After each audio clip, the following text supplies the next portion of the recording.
Hello, Simone! I am excited to be here with you today. And today we are going to be exploring through a few chains of evidence, starting with Hillary Clinton, great replacement theorist now, apparently. Conspiracist, Malcolm, not even theorist. She's she's making it happen. She is going out there and telling these lies that immigrants have far more children than native-born Americans, and that's why they are being brought into the country. It's not a good look. In advocating for this. The Heritage Foundation's Project 2025, despite Trump saying he knew nothing about it, if you had read it, it's all in there.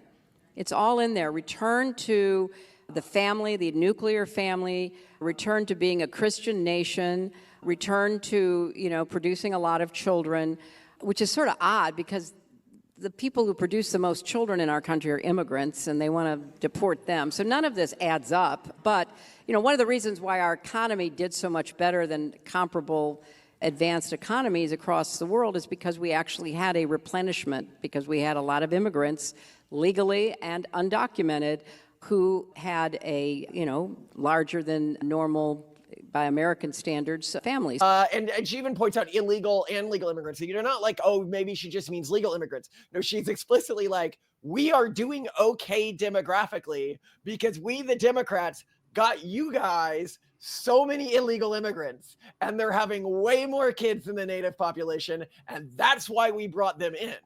But I want to be contrasting this sort of like weird mask off moment with Hillary Clinton, which was fun because she also cited our policy proposals in this. So now I know Hillary Clinton is watching stuff that we are putting out. But we're going to be contrasting this with also the reaction to the very small handful of 60 white immigrants from South Africa that has caused massive changes in leftist policy positions. For example, the Episcopal Church in the United States shut down its programs to help immigrants just so it wouldn't have to help this very small pool of white immigrants. And for a lot of them, it was like, wait, what about the people they care about? Well, apparently they care about them less than making sure they don't help a single white immigrant. That's pretty screwed up. Like, even if I was like super racist against white people, but there were some white people in a larger sample of non-white people that I wanted to help.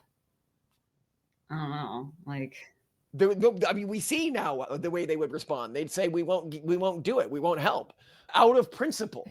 And I think that this is the horrifying aspect to all of this. And as we go into this, is we are increasingly seeing, and so often it's like slippery slope stuff with far left positions where they'll say, oh, we would never say that. We would never fight for that. Like, that's just a crazy slippery slope argument. That's a conspiracy theory. And then 5 years later, they're like, well, why do you think we were letting in so many immigrants? It's like, this is what's always been the case, don't you know? And we're like, wait, you said this was a conspiracy theory. You very firmly told us this was a conspiracy theory like 5 to 10 years ago. In fact, the Kirsha cancellation that just happened, the Foxu girls, the sweet Foxu girl who was canceled by a Cenobite, this girl, she... And note here, when I say Cenobite, I'm not saying that all trans people are Cenobites. I'm saying that there is a specific category of human that has spent their entire life searching for pleasure and self-validation, and it has scrambled their mind. And now all they can do or get satisfaction from is hurting other people. And so she was canceled. What they used to cancel her was saying that she was a great replacement theorist, when what she was doing in that very video, which she was accused of, was simply discussing a speech given by a leftist politician in the UK who had these concerns. Like a elected politician, I think one of the heads of the major parties in the UK right now. So we're going to be discussing all of this together. I also thought it was funny with Hillary covering one of our policy proposals. This isn't the first time. As I posted the other day, this very blatant effort to basically send a message, most exemplified by Vance and Musk and others, that, what we really need from you women are more children. And what that really means is you should go back to doing what you were born to do, which is to produce more children. And they're talking about, medals if you have 6 children. So this is another performance about concerns they allegedly have for family life. So this is just another one of their, make America great again by returning to the lifestyles and the economic arrangements of not just the 1950s. I mean, let's keep going back as far as we can and, see what happens. Jedediah, this is my roommate. And what shall I call this embodiment of virtue? Virtue.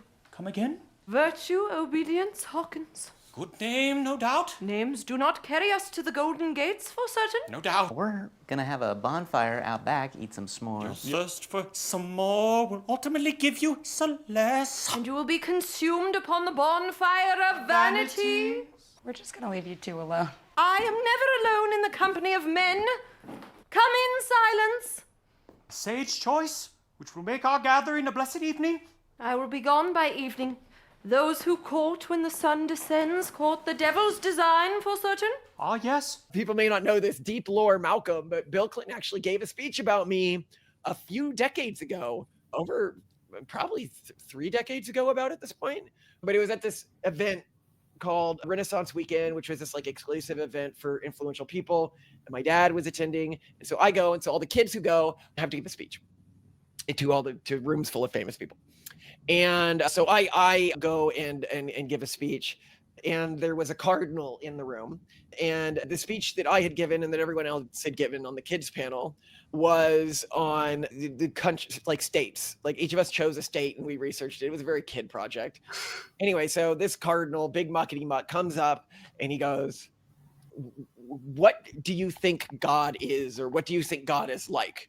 And all the other kids go down and they give the very generic-y answers. And I come up very confrontational and I go, "First of all, sir, that is completely off topic." And then I say, "And second of all, God is everything that I want to be." And I, of course, saw this as a very, nothing has changed. I meant lightning hands.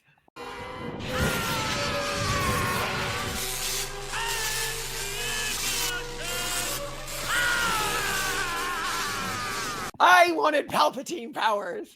I wanted to be the most powerful entity in the universe. And Right, but they're reading this totally differently because cute little boy saying it, so it's just assuming a boy wants to be faithful and good and just like Jesus. And yeah. So anyway, Bill Clinton then goes up and gives a speech at the event because apparently it went viral at the event that some little kid had said this, and everyone was talking about it. Bill Clinton goes up, and I think he used me as like the center point of the speech. And the speech was about how the next generation needs to be better than this generation. And that, young boys like this Malcolm Collins, well, they're going to go and do big things one day. They're going to go and change the world one day. Like propose that mothers get medals so that his wife can defenestrate them for the audacity. Suggesting that his wife can come out and be like, now I'm the thorn in their side that they're reading about in papers. You wanted the Palpatine lightning hands. You're getting there slowly but surely.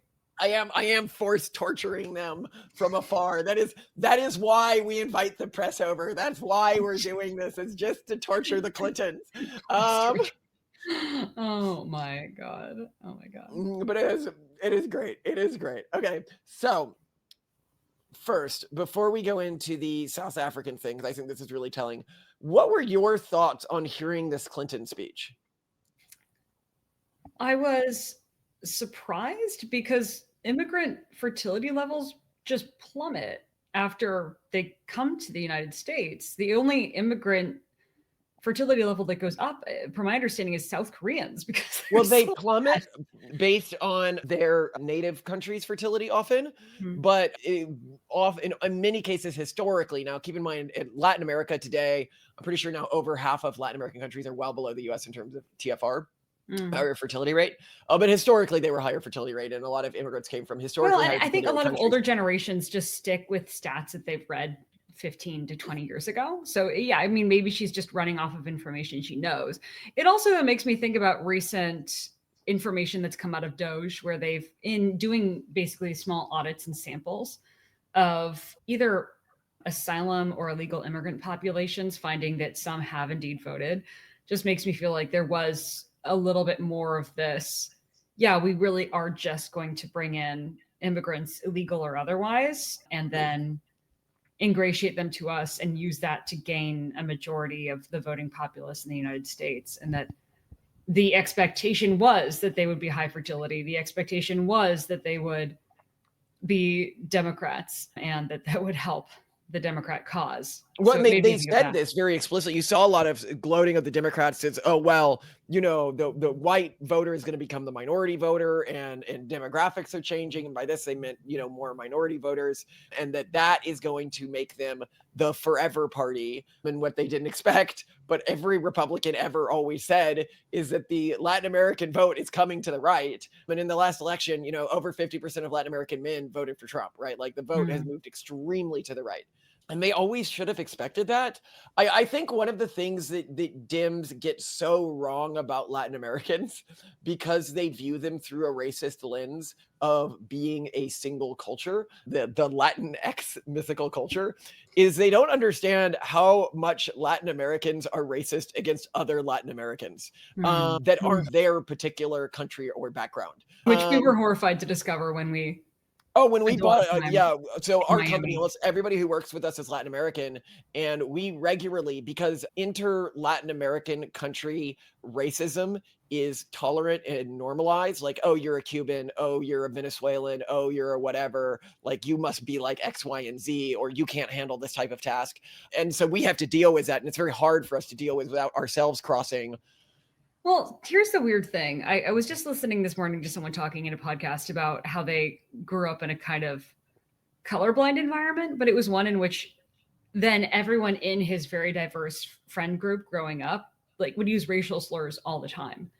And there's this weird, I don't know if it's a horseshoe or a full circle with racism, where when you get I almost feel like this like very happy medium where like people acknowledge stereotypes or tendencies or averages and make fun of them, but also don't use them to judge or stereotype other people. Like they allow people to speak for themselves instead of their. Well, what's your point? Are you saying that this is the way? My point is that, like, I don't know if our office was racist. I just think that they had they'd be like, well, no, Simone, Latin Americans, Argentinians do this, and like but Latin Americans are actually fairly racist against other Latin Americans. Okay. If, for example, you look at like Mexico, take Mexico as an example, their policies, remember when everyone freaked out about like the stop and ask for somebody's ID laws in Arizona that with like Sheriff Joe and how evil that policy was and everything and how racist? That's the standard policy in Mexico.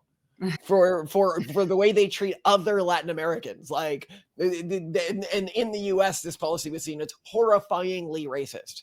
So yeah, no, it's pretty normalized. No. So you have that. So basically, they tried to pull off a great replacement. They have admitted this now, but they didn't get the stats right. They one completely missed that Latin Americans are much closer to conservatives culturally and goal wise, and that two, that they drop in fertility rate dramatically after coming to the country to the point where they dwindle pretty quickly. And it makes sense, you know, you're putting them in an environment and in a culture that they haven't evolved alongside for very, very long periods of time. And how much of who you are is cultural and evolved, I think, is hugely undersold. One of the graphs that you were showing me today, which just shook me, because I was like, wait, what? That can't be that cannot be a thing, is you looked up polyamory on Google Trends to see where it trended the most. Well, because you had just said to me that some communities are starting to turn against it. And I was like, that can't be. It has to be at peak right now. And it's not. It's starting to trend downward. It's starting from 2021 peak. But can you guess which state has the highest interest in polyamory? It's so bad. You're going to hear this and you're going to be like, oh, it must be one of those like far progressive states, right? Yeah, like Massachusetts or New Hampshire or Washington. Be a state or an environment that would have had a historic evolutionary reason where people who normalize to their partners sharing other people, having more kids, that wouldn't be the one where polyamory is the biggest. No, it's Utah. It's Utah by a big margin. God. And I saw this and I was like, wowzer, like this hits the main population. And so, you know, not wanting to be a stick in the mud, right? Like, I'm gonna look at my own culture, right? I'm going to be like, okay, I'm from the backwoods culture. We've done videos on it before. This is a culture that is historically known for like extreme levels of violence, like ripping out people's eyes was really common, was in it. If you look at the stereotype of someone from this culture in horror movies and stuff like this, the greater Appalachian culture, hillbilly people, you know, they will hunt you down and kill you and eat you. So I was like, okay, this is definitely going to prove that this is not a persistent phenomenon. So I'm like, I'm going to look up vor and see where it is most searched. This is a fetish for seeing people be eaten. Okay. I was certain it'd be like Manhattan or California. Because who else is going to be in an urban and whatever enough environment to even know about such a niche thing? Right. So it was West Virginia. But again, I was like, stereotypes. They that is the heart of the greater Appalachian culture. So I was like, oh my God, stereotypes. Now, if you are a perceptive listener, you might be thinking to yourself, oh, come on, Malcolm. That isn't the only negative stereotype about the greater Appalachian people. I noticed you didn't take time to search incest by region. And so I decided to.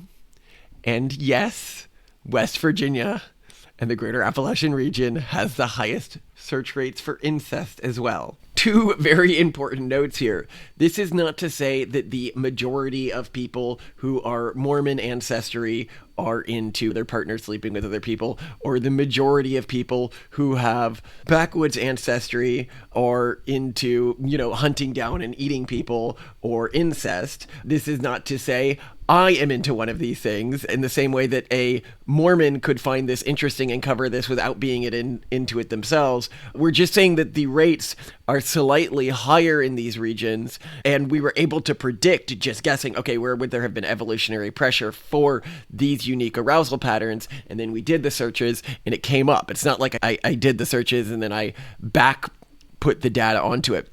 But I decided to be like, okay, well, what is something that I have talked about finding uniquely hot? I have talked about thinking vampires are uniquely hot. Let's see if that is something that clusters with backwoods ancestry. So I did a search of that, and wouldn't you know it, Kentucky, Arkansas, Utah, West Virginia, and Louisiana. So again, very backwoods heavy with a Utah thrown in there. So that's an area where I and Mormons have overlap. Okay, I decided to have a bit more fun with this question, so I Google Trends for S&M. In this case, it came up so strong, West Virginia. I have never seen a search result this regionally locked. The next highest one, where West Virginia gets 100 on this one, the next highest one is 69 in Louisiana.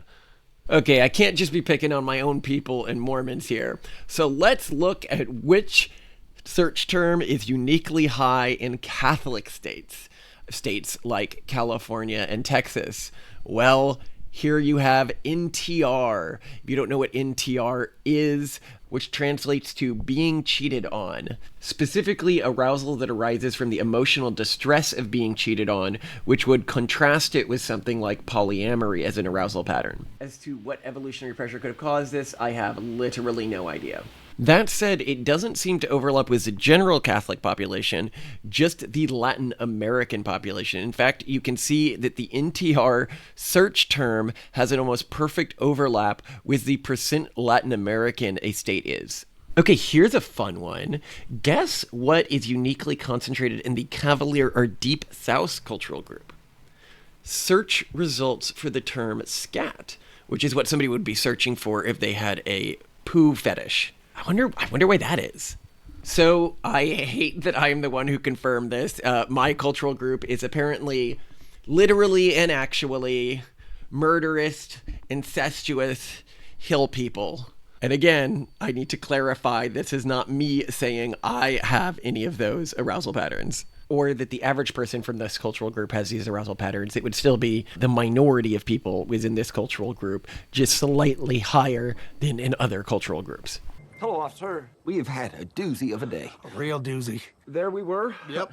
Minding our own business. Yep. When all of a sudden, out of nowhere, these kids started killing themselves all over my property. Yeah, this one right here, he dove head first right into the wood chipper, in the woody right back there. There's another one who shoved a spear through his gullet. I think they might be trying to kill the girl that we have inside. What girl? You know what? She can maybe explain the whole thing if I hadn't have knocked her unconscious with a shovel on accident. On accident? Yeah, she's in my bedroom.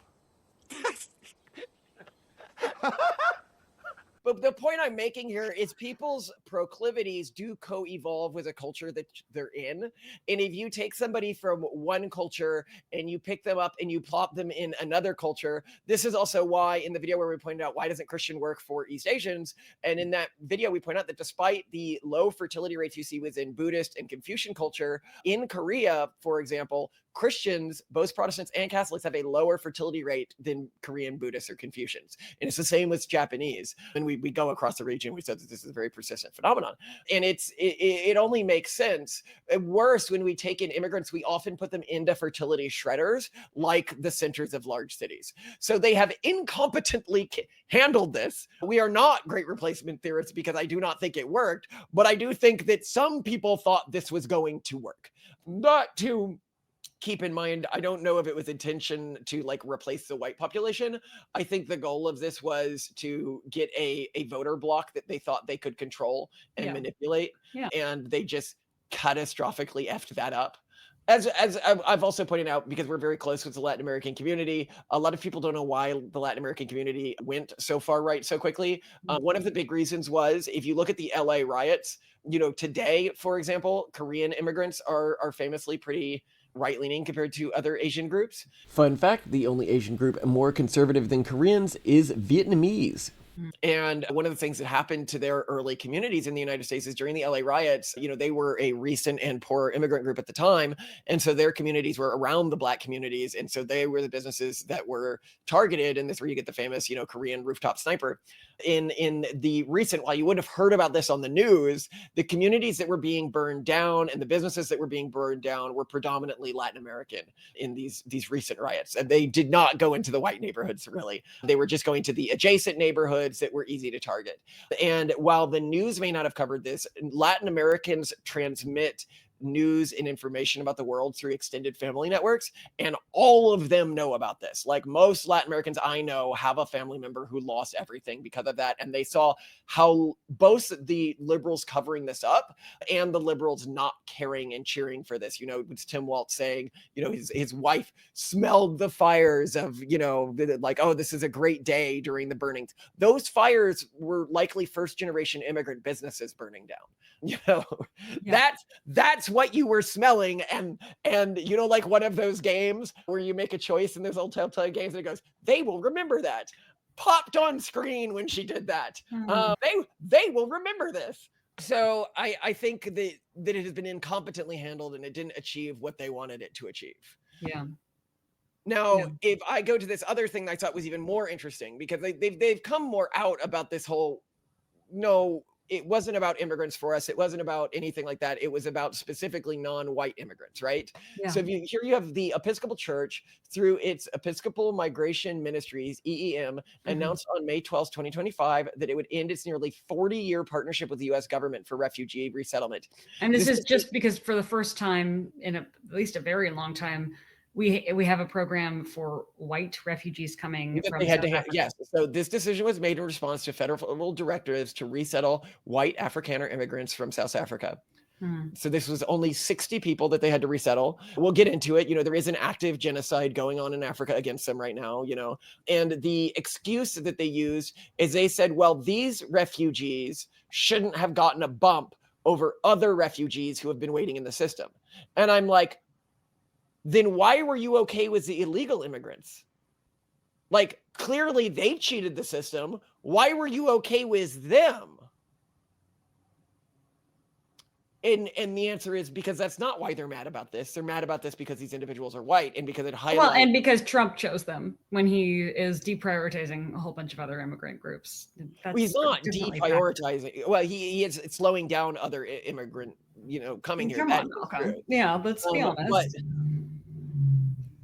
let's go into this other groups that shut down programs, right? Yeah. So the U.S. Conference of Catholic Bishops, Migration and Refugee Services, the largest refugee resettlement agency, also ended a century-old program in April 2025. Century. Goodness gracious. Yeah. The Church World Service, another faith-based group, was the one organization that didn't, of the major organizations. And I point out here, when people are like, oh, why don't you just come back to the classic churches? Why are you this weird techno-Puritan thing? Why do you actually read the Bible? Just, let the Catholic clergy handle that for you. And I think that this is why. I look at what the Episcopals have done. I look at what the Catholics have done, and I see that their organizations were some of the first and most thoroughly corrupted by the urban monocultural virus. That this isn't like some far left organization. This is the Episcopal Church in the United States that did this. These organizations are the architects of the most dastardly policies that the left can devise. Okay? These organizations want you gone. They don't want you to be a part of America. They don't want you to have anything to do with America. They want to have a population that they believe they can control. And what they didn't realize is that Hispanic immigrants aren't little idiotic peons who are going to do whatever they're told. They are just like you and me. Well, they're going to do what's in their best interest. And I think what a lot of people are seeing is that despite promises to the contrary, the Democratic Party has not historically delivered on a lot of people's best interests. Well, yeah, we've covered this. Even if you look at like Black populations, if you look at Black populations in the United States, when they live in cities that are more Democrat historically, there are gaps between them and the white populations. Now, generally, whether you live in a conservative or a Democrat region, if you're Black in the United States, you're typically going to score lower on tests and you're going to make less money. But you will be dramatically closer to the white population if you're in a Republican-controlled area than if you're in a Democrat-controlled area. The big study that showed this is really fascinating.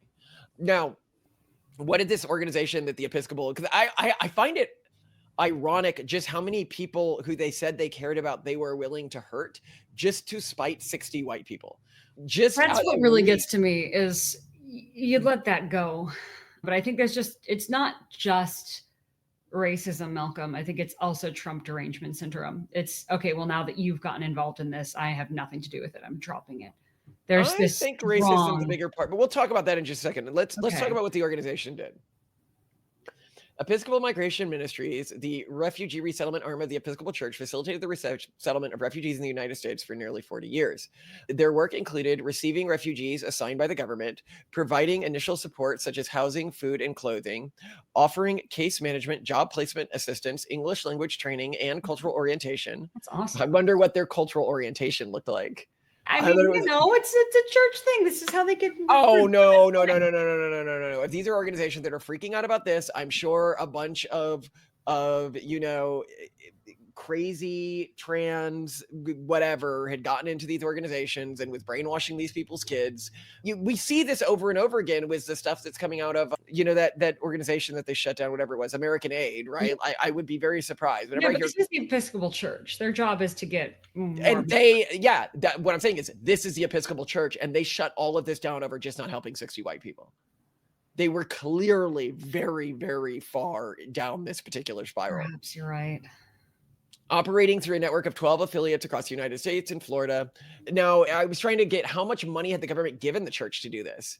EEM received federal funding through the State Department's Bureau of Population, Refugees, and Migration. While exact figures of 2025 funding are unclear, we know that the program allocated an approximately $1.2 billion for across 9 resettlement agencies, meaning that they guessed around $207 per refugee for the resettlement costs. Now, if you're like, okay, well, there isn't a genocide going on in South Africa, right? There have been over 4,000 white farmers killed since 1994. If you're like, yeah, but people get murdered in South Africa all the time. Well, the murder rate for a regular person in South Africa, so keep in mind, this is going to be high, is 150 per 100,000. No, sorry, it's not 150. It's 45 per 100,000. Okay, 150 is insane. Yeah, okay. For the farmers, it's 150. Oh, okay. Yeah, there's some disparity. So it's Clearly. over 3 times higher than your average. If I had to, African. like if you had to choose to be in a group, which group would you be in? Yeah, I would clearly not want to be a farmer in South Africa. And this accounts to 300 to 400 farm murders annually, which is, you know, horrifying to me. And if you want to get how normalized this is, the head of the EFF, Julius Malema, led the song "Kill the Boers." The song? Yes, The it was a song. song about killing With the a Boers. tune and These lyrics white that Africans. someone Yes, thought tune. about. It's a tune that it was put together during the apartheid period about how they wanted to eradicate the Boers, and he thought that this would be normal. And he's, you know, still a politician. He still works with the ruling party in South Africa. This is normalized. This is what they sing at political rallies. Let's kill like these farmers, right? You know. Okay. So yeah, if in the United States we had politicians singing songs like "Let's hang some slur from Africans from the tree," like "Let's hang the African slur from the tree. Everybody, let's dance around the hanging tree." You'd be like, and an African from the United States said, "Hey, I'd really like to leave." Any country in Europe would consider them a refugee. Any country in Europe would consider them a refugee. Oh, if You know, right, sorry, yeah. if Donald Trump had done something like that before winning the election, any country in Europe would consider them. You know, this is the fact that this is happening, and that they have the statistics to prove it, and that the left is still like, no, this isn't happening. I love that video of them bringing over and ambushing the South African president with videos arguing about his country's racism. And the left freaked out. They're like, he was ambushed. It's like, well, he should have been ambushed. Like, he's doing a genocide. Do you guys not care? It's like how the left completely doesn't care about the Uyghurs. Even though it's a Muslim group that's being genocided, it's like, oh, but it's cute little Asians doing it. We can't hate the Chinese. Trump doesn't like them. Oh my gosh. Yeah, it is interesting how so much talk is out there about Palestine, and yet there's not. I mean, I guess, you know, it's not like the US is actively supporting the CCP, which is in turn, you know, genociding Uyghurs. However, we do have the issue of the left United States regularly Israel, attempts which to is- support the CCP ideologically. They argue it's a great place to be. They argue that it's all over the top. It's not really bad. You see this. I mean, remember with the whole TikTok thing and everything like that. The left loves the CCP. Oh. Whoops again, I guess. Oh my God. I don't know what to say. I just want to give everyone the benefit of the doubt. It's so hard for me. And I think a lot of this is subconscious. I don't think, you know, when we go back to the episode that we did on how, on average, in general, progressives are more likely to prioritize a larger circle of identity, including animals and nature, than to deprioritize their own internal circle, whereas conservatives are more likely to be like, my family, my clan, my people, my culture, my country, like all these things matter a lot more, the things that are closer to them. And I think this is more an extension of that if there's hatred, it's hatred for your own group. And I wish I could find this. I'm really struggling to find these stats, but I came across information about different groups in the United States, like ethnic groups in the United States, and how they felt about out-group people.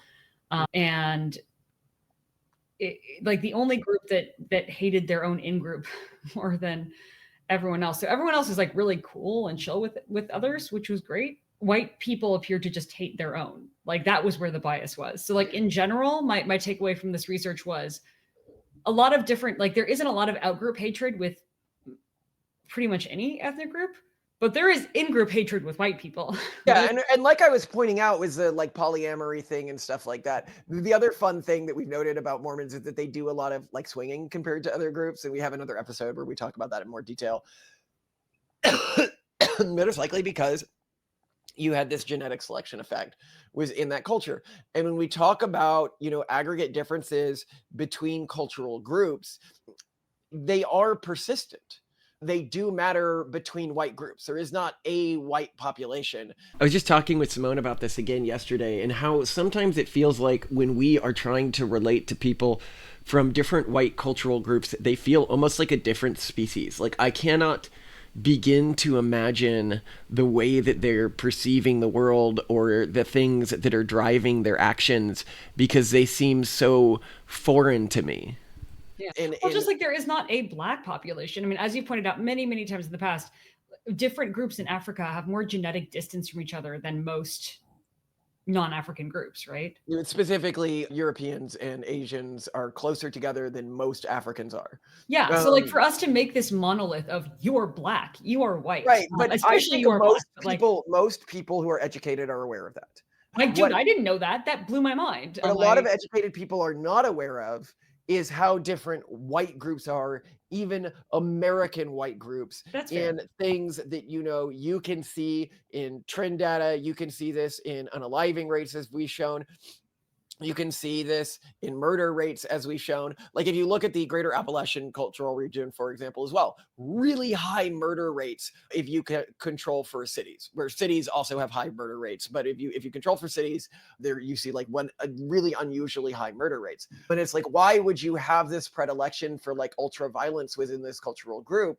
Given their history, we should probably go over that a little bit. It was mostly because they were based in small clans that sort of survived in lawless environments. Like they were the ones who set up like the regulators. They would either try to keep police out of their territory or set up local informal law courts and stuff like that. Right. And you needed the types of communities when you have these very violent clan-based environments where if a neighbor, you know, tries to take a few acres of your land, they don't do that because their family's going to be butchered, right? Like you need that sort of fear. And this is why if you look at maps of where different religious or cultural groups in the US spread and where they stopped, in a lot of regions, you'll see a lot more mix of cultures. And then it's like you hit the like a wall of the Greater Appalachian Cultural Group and waves just stop. Often it's like, oh, we're going to skip that and go immediately over here, because it was an incredibly dangerous place to be. And this is why if you was in this culture and you were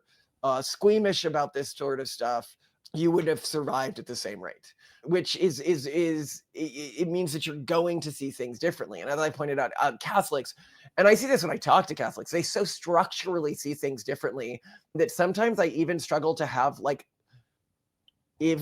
long conversations with them, because I struggle to understand the way that they structure their arguments. And this is what I call high Catholics. Now there's high Catholics and low Catholics. Low Catholics are people who are more like mainstream. High Catholics are the very intellectualized Catholics, like the Irish Catholics and Italian Catholics. I think mostly the Irish Catholics is where you get high Catholics from. And they'll always like come down to like analogies to like beauty and grandeur in the way they're describing something. I'm like, yeah, but that's not like an argument for something. That's like a perception. Well, I think it comes down to, as we describe in the Pragmatist Guide to Life, standards of evidence. So in the Pragmatist Guide to Life, we basically say you need an objective function, something you think has intrinsic value that you want to maximize, or a cluster of things. Then you need basically an ideology, sort of like a hypothesis as to how you will maximize these things, which will be altered as you learn new information. But you also need to you have a very disciplined framework for what you believe to be true and what you believe to be acceptable evidence, like the Wikipedia equivalent of a trusted source. And I think the problem is that your standard of evidence, you know, what you consider to be a source of truth, is very different from some versions of, well, many other people's sources of truth, especially Catholic, because there's a lot of Catholic stuff that really is based off of more aesthetics and feelings and general sentiments, rather than here's the data, here's a consequentialist result, etc. Well, and appeals to authority are really big, like appeals to this is how things were done in the past. And I don't see any of this as like intrinsically negative. I'm just pointing out that it is structurally different. And it means that like when I am engaging with different, I think that there's a huge problem when people try to create like a pan-American white identity, because there isn't a pan-American white identity. I remember I was talking with this person online and they said, oh, well, there used to be, like, if you go back to early America. And I was like, were you like not educated about the way the colonies worked? Your average, Quaker Northerner was more different from your average Southern slave owner during that period, culturally speaking, of like the Cavalier cultural group, than I am from your average American Muslim in terms of what they ate, what sort of entertainment they consumed, as what they did in their free time, what type of work they did, how they got to work, what they believed about God. I mean, yes, they may have been nominally Christians, but for example, the Quaker concept of God was very different than the Cavalier concept of God, probably more different than your average mainstream evangelical American concept of God and your average conservative Muslim's concept of God, which I think would surprise a lot of people who hadn't explored the beliefs from that period of American history. If you want to dive deep on this, check out the book Albion Seed or American Nations. There isn't a pan-American white identity. I have, like, culturally, I, for example, am closer to most Latin American immigrant groups than I am to high Catholic groups. Yeah. I have an easier time talking to them. I have an easier time making arguments. I have more friends in those groups. That's what, we worked in Latin America. We have a lot of friends who are Latin American, and it's a cultural group that I just get along with really well. And I think that, that's really interesting. And I see this in our kids. We had reporters here from Germany, and they were just surprised by how much our kids fought, that they had like sock and boppers and they were constantly fighting each other. And I was like, well, kids fight, right? Like, I fought all the time as a kid. And they're like, yeah, but like the girls fighting, like, what are they doing? And I was like, oh, they're having fun. It always starts it too, which is so funny. And then they did like one of them would like punch the other and they'd fall over and they'd be like, do you need help, little one? And I'd be like, do not coddle him. If he cries, he's going to get smacked. Get back up, buddy. And it's funny because I see that we actually had a problem with this on the cruise ship recently. Whereas the way that we raise our children is meant to be very rambunctious and aggressive. Rough and tumble. Cultivate in them. Like, we actively work to make them as tough, as aggressive, as uninterested in like being hurt or anything like that as possible. And it's put us in a position where the other children are too fragile for us to leave our kids alone with other kids, especially when our kids are a group. And it's not like they're picking on other kids or anything like that. They're actually, I don't think I've ever seen our kids pick on another kid. It's just playing in a very rough and tumble way, enthusiastic way. Yeah, well, it's one, playing in a rough and tumble way, and two, having a dangerous amount of confidence for a young kid. Like, going up to another kid and being like, hey, give me your toy. I want to play with it for a bit. And the other kid's like, they're like, come on, sharing, right? And then the other two like come up behind him.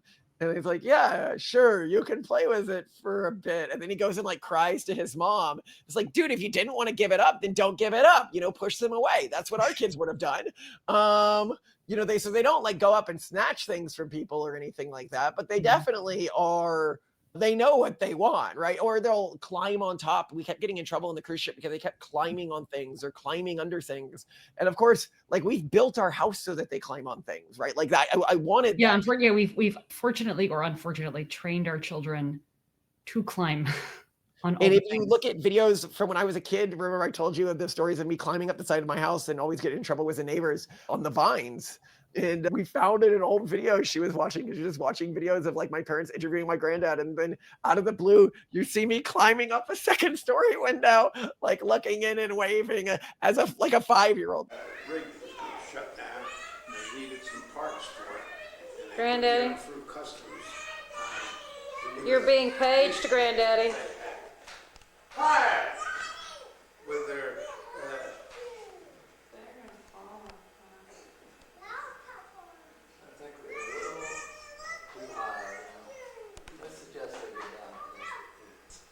like, this is clearly not safe. And my parents do not look concerned. They are not like getting up to run out and get me off or like do anything. They're like, oh, hey, look, he wants to wave at the camera. And then they go back to what they're doing. Classic. Yeah. This is back when kids could be kids, But I remember this from my own childhood. Remember I told you that in Italy, because I lived in Italy for a while, my brother and I were always getting in trouble. And it was always Bambino, they're yelling at us because we'd climb over a fence or climb up the side of an old building because there's so much fun stuff. It is like Assassin's Creed over there. There's so many easy holds. So in Italy, you're not supposed to let your 5-year-olds climb up the ancient church side or something, so they or something. Just like maybe whatever. Always, I had this memory of always getting in trouble, and now it's clicked for me when I see my own kids always getting it. I'm like, oh, it's the same thing. I wasn't being a bad kid. I was just raised in a culture where I was expected to be and trained to be significantly more rambunctious and confident and aggressive than other kids were. And when I was put in an environment with these meeker children, they sort of like panicked. Yeah.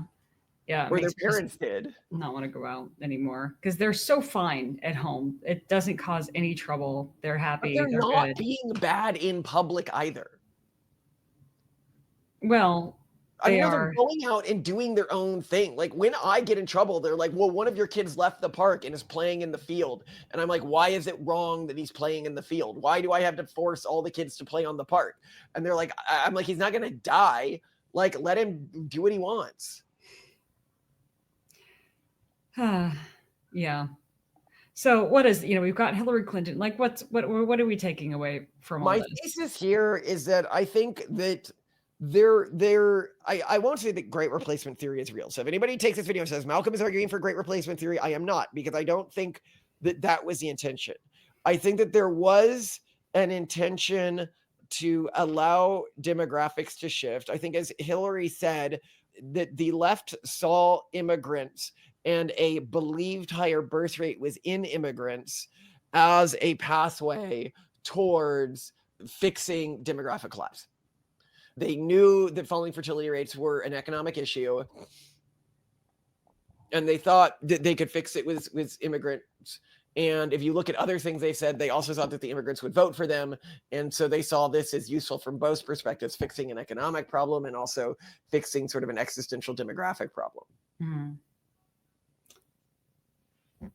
Yeah, it was, well, I mean, I could argue that there was a great replacement conspiracy in that we wanted to replace problematic and troublesome conservative Americans with receptive and grateful immigrants, because that would make sense. I mean, that doesn't seem unreasonable to me. If I wanted to get votes and make sure I got elected, I would probably want to do that too. So, just seems reasonable to me. But yeah, it's odd. It is odd. All right. I love you to death, Simone. I love you too, gorgeous.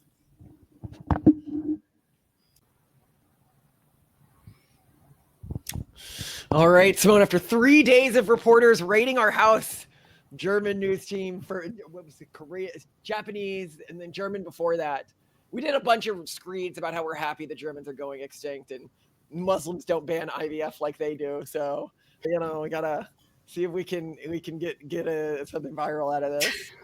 With the Japanese, we went full otaku. We're like, oh, we're otakus for having kids because it's like subversive to have kids these days. And that only an otaku, somebody who's otaku for children, like a weirdo, obsessive, but for children, would be able to replace themselves in this country as it is today. What's wild is just how much our kids have normalized film crews. Like, to them, it's not weird. It would be weirder for them to see an electrician in the house fixing something than it would be for them to see a full-out film crew with all the lighting, all the suitcases, all the... It's so funny. Oh my gosh, that's wild. Yeah, they just have like a giant film camera in their face where they're like eating and they're not paying attention at all. Yeah, they're just like, whatever. Just like, oh, this is normal. Obviously, I'm famous. Obviously, the news is here Yeah, to interview me. Why the film crews come? He says because he's very fancy. Yes, it's the fanciness. It's specifically because our son, Octavian, is fancy. But he is. He's not wrong. He is very fancy. All right.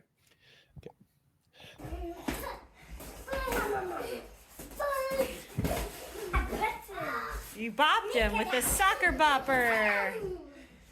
Toasty, you gotta get him back? Now I'm even stronger. Oh, yeah? Oh, Toasty, you gotta power up, power up. Whoa. You gotta boost your power. Bam, bam, bam.